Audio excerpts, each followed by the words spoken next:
All right, hello everybody. Happy Wednesday. I am outside at my new house. We're moving this week, but I didn't want to miss a chance to go live with you guys, so we're doing it. So if you're new here, hello, Michelle with Michelle Beckner Family Wellness. I help moms like you get to the root cause of their baby's symptoms and food sensitivities and food allergies so that you don't need to stress and worry about what you're eating every day because I know that is a big part of your lives, right? So today I'm going to be talking about food allergies, food sensitivities, food intolerances, and basically what's the difference between them, and we'll talk a little bit about how do you know if your baby has if it's an allergy, a sensitivity, or an intolerance, and kind of like how to deal with any of those three situations. I think I want to start by saying I sort of generalize. I'll say, like, I help moms with babies that have food sensitivities. So I kind of make food sensitivity as like a general statement. So if you're hearing me talk and say things about food sensitivities, I kind of underneath that umbrella of food sensitivities could be an allergy, sensitivity, intolerance. Okay, so that's sort of like my general term for it when I talk about it. So it can get kind of confusing. But I'll just jump right in. If you guys have any questions along the way, please let me know. I have one question that was that Molly asked ahead of time. So Molly, I will answer that at the end. Let me know if you can hear me and see me okay. It's kind of windy out here. I've got work going on in the house, so I just snuck outside on the deck so that I don't have like worker men walking in and out behind me. So let me just jump right in. So we'll start with food allergies, okay? So a food allergy is specifically diagnosed by testing, and the testing would be for an IgE immune response. So it's a type of response from your immune system. If you are part of it's windy out. If you were part of the Baby Skin Solution mini course, any of the times I've done that, then you probably know a little bit about how important our immune systems are and our baby's immune systems are, and what a crucial role they play in food allergies, food sensitivities, food intolerances, all that kind of stuff, right? So what they're testing when they're testing for a food allergy is an immune response. So an allergy is an IgE mediated, they call it, an IgE food allergy immune response, okay? Another way a food allergy can be described is it is an immediate reaction versus a delayed reaction.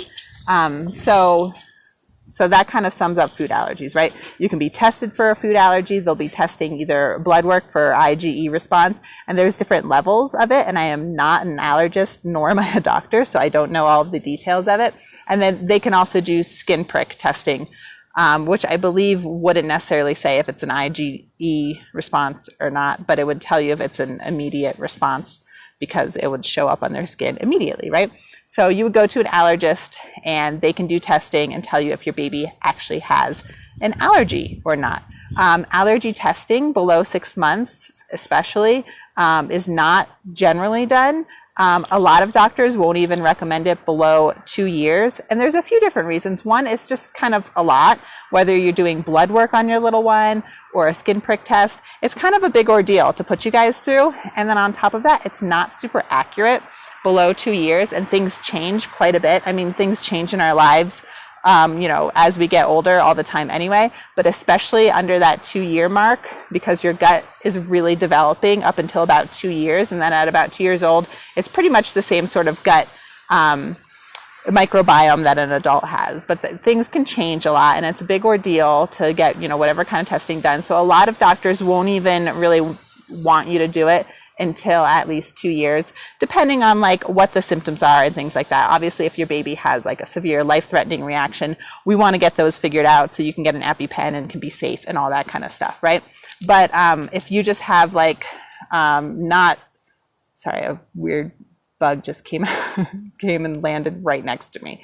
But if it's not like something that has brought you to the emergency room and super severe, then the doctor might want to hold up on testing. Does that make sense? Anybody here, whether you're watching live or watching the replay, let me know, like, have you wanted to get allergy testing? Have you gotten allergy testing done? Are you trying to push the doctor? Maybe you're wondering why your doctor doesn't want to send you a referral. Let me know in the comments, so maybe I can kind of help help you feel better maybe about like whatever decision you're going to make about allergy testing, and help other moms. Like if you've had allergy testing done, like I said, I'm not an allergist.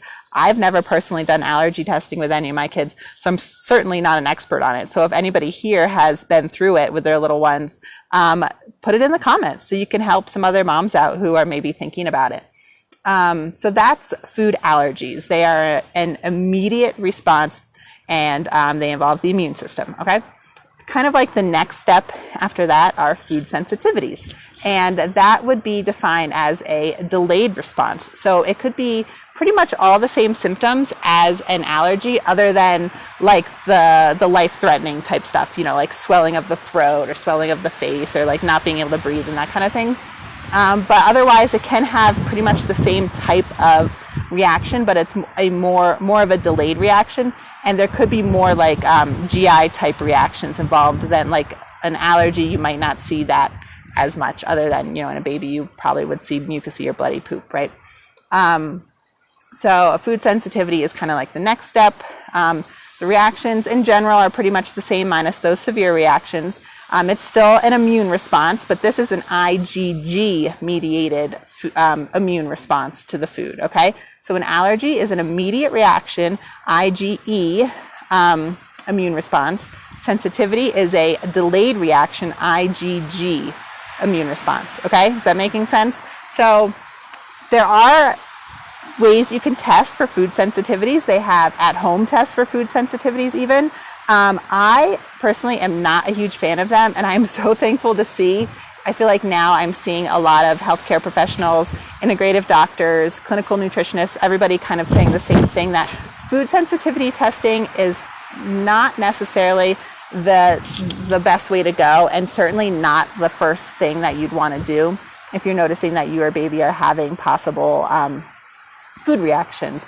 The reason for this is because when we eat something, our immune system, our bodies react to it no matter what. Like whether we get symptoms from it, which means there's like an overreaction, our immune system is kind of overreacting for it, or what. But our immune system, either way, is producing these IgG antibodies to help our bodies process the food that we're eating, okay? So no matter what you're eating, you're going to have some level of these IgG antibodies in your body. If you're eating, sorry. Okay, thanks. You want me to just leave the folder, or would you like to do a walkthrough? I'm kind of busy right now, so you can just leave it. Okay, and then I left the money in a bag right next to the box. Okay. Thing. So thank you very All right. much. This also does have a general overview sheet, so that you guys can kind of have a written walk. Okay, thank you so much. Yep, thank you. Sorry for interrupting. Sorry about that. Hopefully I didn't lose anybody. So where was I? Food sensitivities. Okay, so we're talking about food sensitivities and testing for food sensitivity. So your body is going to be making antibodies for this food no matter what. If you're eating a lot of a specific food, then you might have elevated antibodies to that food. It doesn't mean that's a bad thing. It doesn't mean you have a sensitivity for that food. It just means you've been eating a lot of it lately, so it's showing up, right? So I'll see this a lot where, you know, people get at home food sensitivity tests or whatever and say, you know, oh my gosh, they listed a ton of foods that I'm sensitive to, and it's all the foods I eat all the time. It's like, well, that's why. If you're eating them all the time, you're probably going to have somewhat elevated levels of these IgG antibodies in you. Does that make sense? So give me some thumbs up if that's making sense. So that's one reason why food sensitivity testing may not be super helpful, honestly. And this is not just my opinion. This is like the medical opinion. The gold standard for testing for food sensitivity and food intolerance, which we'll talk about, is removing the food for maybe about a month or so, and then reintroducing it and seeing if there's a reaction. Of course, when it's you nursing your baby and it's a little one involved and they have reactions that you don't want to deal with or whatever, then things get a little bit more complicated and we can talk more about that whole thing, right? Like if you don't feel comfortable just eliminating food for a month and then reintroducing it, if you're like, whoa, everyone says we need to eliminate it for like 6 to 9 months and wait this long or whatever, yes, we can talk about that another time, okay? But in general, the gold standard for testing for for food sensitivity or a food intolerance is to eliminate it and then at some point reintroduce it. Okay. So if you're kind of in the camp, if you're a mom who's like, I'm not totally convinced that dairy is an issue with my little one, then jump on the phone with me. Like, let me know if you want to talk, and we can talk through it. We can talk about what kind of symptoms you guys are experiencing. We can talk about like if there's other things we can try first, or if we want to go ahead and cut dairy for a month and then find a good way to reintroduce it as like a test. Okay. So that's a good way to sort of figure out if it's a food sensitivity or not. All right. And I guess real quick, I just want to mention, when I was talking about, you'll get these elevated IgG antibodies for foods that you're eating a lot. That can, sorry. So one really great thing to do for this is to do somewhat of a rotational diet. So for example, for me, I've talked about this many times. It was, I think, maybe 2 years ago now. I got really sick about 2 years ago this summer with mold illness. And all of a sudden I developed a ton of food sensitivities, always had brain fog, like had major, and would get hives and like major issues. So I needed to work with an integrative doctor to get that all figured out, which was kind of amazing because I learned so much from that. But anyway, I developed a really, really severe sensitivity to a few things, but one of them was eggs. Like I could not eat eggs anymore. Which was kind of okay because my middle child had an egg sensitivity at the time. He's pretty much okay with them now. But anyway, I could not. So just recently, I've been starting to reintroduce them into my diet. And I find what works with me is doing a rotational diet with eggs. So if I'm ever in the mood for eggs, usually I'm just like, it's not worth it. But if I'm in the mood for eggs, I won't have them more than like once or twice a week because I know that's what feels right for my body. Okay. So, but that can be for anything. Like if your baby has a lot of inflammation and a lot of these inflammation symptoms and things like that, a rotational diet might be really helpful for you guys. So whatever it is that you're noticing baby is sensitive to, or maybe like eggs or like some of those common sensitivities, if you're eating them every day or maybe several times a day, like I was at one point with eggs, it's like eggs for breakfast, eggs salad for lunch, or veggies sauteed with an egg through it for lunch. Like I would have them multiple times a day. So if it's something like that, then start thinking about maybe doing a rotational diet and seeing if that can help make a difference. Okay. So we covered food allergies. We covered food sensitivities. Let me know if you have any questions on those. And lastly is food intolerances. And those are things that we cannot test for.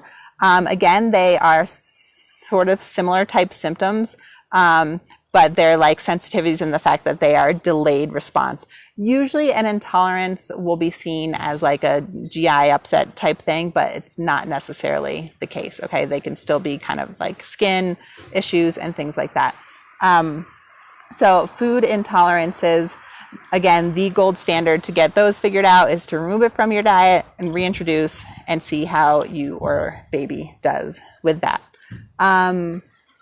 Okay, let's see if I have anything else to say. If you have any questions, now is a good time to put them in the comments.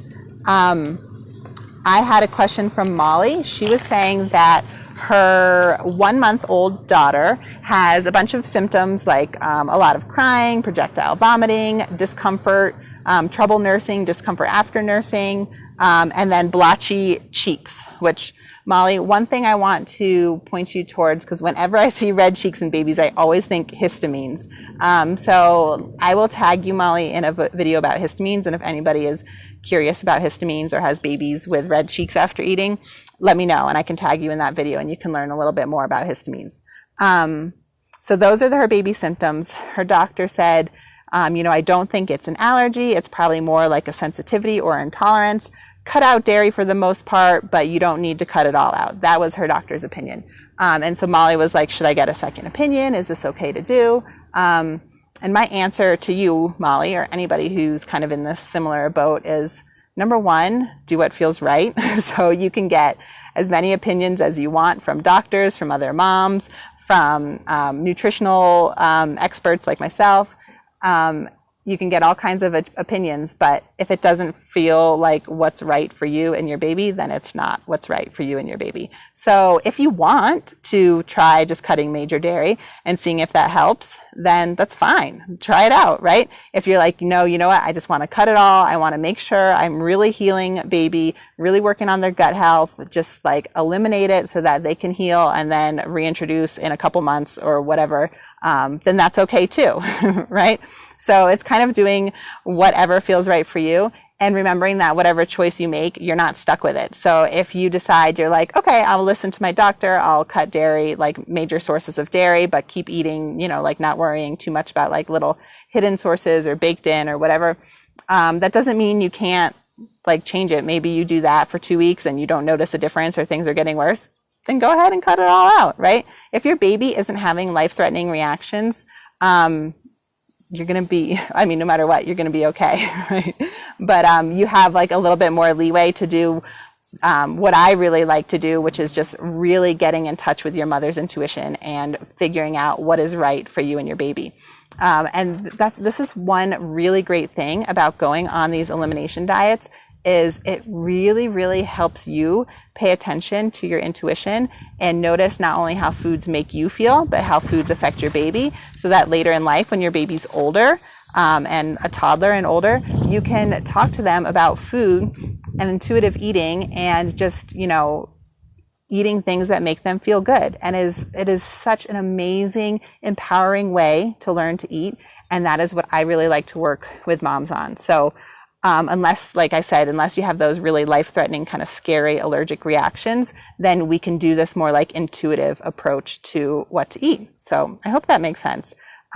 So let me know if you have any more questions about the difference between an intolerance, sensitivity, and an allergy. Hopefully I kind of laid it all out there for you guys really well. Molly, hopefully I answered your question. If you do want to hop on the phone with me to like go in more depth and like, or just like run by, like this is kind of what I'm thinking, if you want to run it by me or anybody, if you want me to kind of help you develop a game plan, then I would love to hop on the phone with you. We can chat for a little bit. I can, you know, try to help you right there on the phone, develop a game plan, or we can decide we want to work together long term, and I can sort of like hold your hand through this game plan and this intuitive type of eating that I really like to work with for moms. So if you're watching the replay, #replay in any of your questions, and I'll see you guys back here next Wednesday. Let me know if you have anything else you want me to chat about live. Have a great day, everyone. Bye.